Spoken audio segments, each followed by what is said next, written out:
बसपा के नजर नहीं आ रही। एक विधायक से कहा 27 यही तो झूठ बोलने का काम किया जा रहा है कि बसपा नजर नहीं आ रही, बसपा बिक गई है, बसपा टूट गई है, आपको कोई एम नहीं है,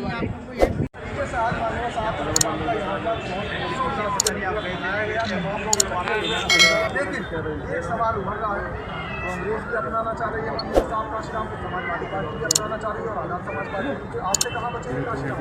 देखो, सबसे पहले सभी को माना काशीराम साहब की जय मुबारक हो यार।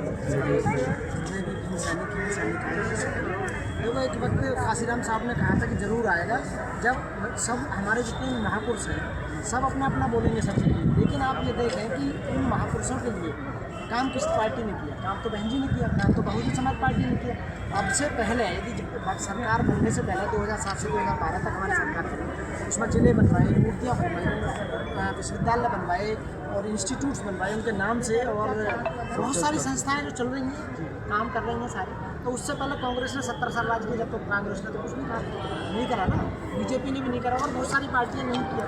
समाजवादी पार्टी तो कार्यालय में फोटो लगा, तो वो इस समय वो वही समाजवादी पार्टी है जिन्होंने जिले बदल दिए, जिन्होंने प्रमोशन रिजर्वेशन को खत्म कर दिया, आप देख रहे हैं, आरक्षण को खत्म कर दिया। तो बहका रहे हैं, ये हमारी वोटों को और हमारे समाज को बहकाने का काम कर रहे हैं। तो ये ड्यूटी बनती है हम सब लोगों की, जितने भी हमारे कार्यकर्ता हैं, जितने बहुजन समाज के नायक नायिका हैं, कि उस वोट बैंक को वोट करके समझाएं लोगों को, दो को जाकर कि ये आपको झूठा लालच पर है, झूठा हिंदू बनाने की कोशिश कर रहे हैं और आपके पूर्वजों के नाम से मूर्ति भी लगाएंगे। आपने देखा होगा 500 करोड़ का भी योगी जी ने ऐलान भी किया है कि मूर्तियों में छतरियाँ लगाई जाए, ये किया जाए, वो किया जाए। तो हमें जरूरत क्या पड़ गई है इसकी? इसका मतलब ये कि हम एक होते जा रहे हैं और हमारी एकता को तोड़ने का काम किया जा रहा है। 2027 जो आ रही है वो लग रहा है कि 2027 में बहुजन समाज पार्टी आ रही है सत्ता में, तो इसलिए कोई हनुमान बन रहा है हमारे समाज का याद, कोई कुछ बन रहा है, कोई कुछ बन रहा है, तो बनते रहेंगे, चलते ब्लॉक नजर आ रही है।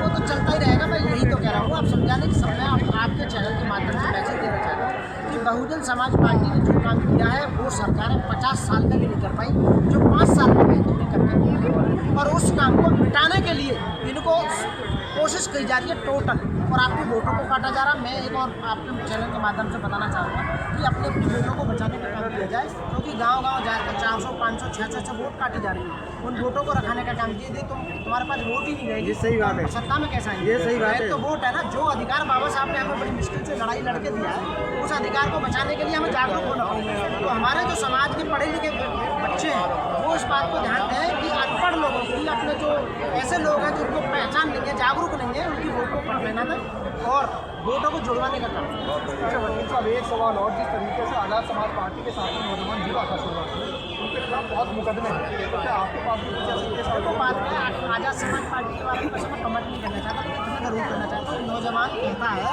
कि हम भीम आर्मी के साथ हैं, लेकिन वोट बैंक के साथ है, बहुजन समाज पार्टी के साथ वोट देते भी हैं, यानी जब बेशक उनके साथ है, लेकिन वोट जो वही जाता है, ठीक है ना। और पंजाब के लोग ये कहते हैं कि जब हम जाते हैं तो हमारा जो ना हाथ कांपने लगता है, दूसरी चीज़ हाथ दबाने पर वो लास्ट में हाथ और देना भी चाहिए। नाम सामने आ रहा है, रोहिणी गांधी को तो जलवा चुके हैं, एक वाकई रोहिणी का एक महीना और सामने आ गई, वो कह रही है कि बस मेरा निशान आ रही है।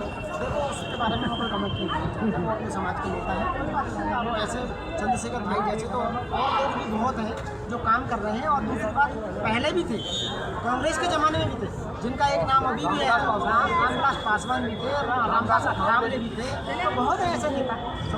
एक MP बनने के बाद में जो उदाहरण होता है हमारा, जब तक पूरी तरह से सरकार सत्ता में नहीं आएगी, क्योंकि सत्ता ही सब कुछ है, सब कुछ दे सकती है, हमें पट्टे भी देगी सरकार, हमें नौकरी भी देगी सरकार, और हमारे वजीफा जो काटती है वो भी देगी सरकार, बहुत सारे ऐसी चीज़ें हैं जो देगी।